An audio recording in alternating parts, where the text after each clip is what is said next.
Good evening, and thanks for being with us here on News 12. First, we have a News 12 exclusive. 2 months after an 83-year-old Asian woman was knocked unconscious in White Plains, the charges against the man arrested have now been dropped. Many in the local Asian American community are furious and demanding answers. News 12's Karen Waugh speaks with the victim's daughter and the county's top prosecutor about what went wrong. In this case, the elderly woman's family and the Westchester County District Attorney agree the situation could have been handled better. This incident exposing holes in the system. I still kind of feel numb about the whole thing. I don't know what to feel.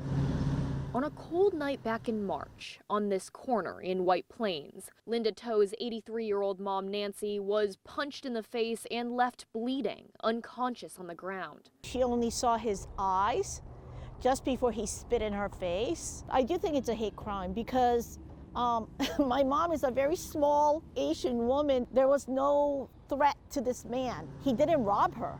You know, he wasn't asking for money. The day after the attack, police arrested a homeless man. But in a lineup, Nancy ultimately couldn't say for sure he was the attacker. Now, 2 months later, a statement from the DA's office. As justice requires, we are dismissing all charges against this individual. My mom will not get justice. Linda and her mom acknowledge it would be unjust to convict the wrong man, but they're still frustrated. She felt betrayed that she had given her time and her story, and it didn't come out to any fruition. We obviously take this, I mean, I can't convey enough how seriously we take this and how much we feel like we let down the victim and the community here. In the White Plains police chief admitting vaguely that mistakes were made on their end that allowed the attacker to get away. It had to do with the identification. 2 detectives trying to do 2 different things in the right way, and that led to some procedural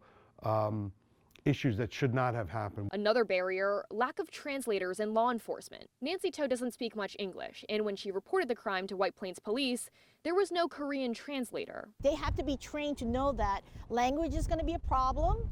You're going to need resources who could translate and be the bridge. Of about 200 officers in the White Plains Police Department, Chief Castelli says about 2 of them are Asian American. That's 1%, whereas Asians make up 8% of the White Plains population. What tangible actions are you taking to either increase diversity in your department or recruitment or? I think we are a diverse department. We are continuously working on it. As they said, people transfer, people retire, the numbers may shift. DA Roca acknowledges a root problem is the lack of diversity.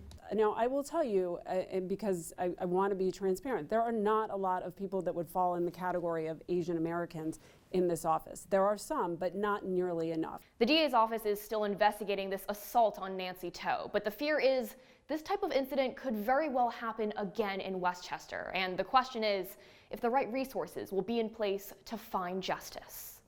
In White Plains, Karen Waugh, News 12.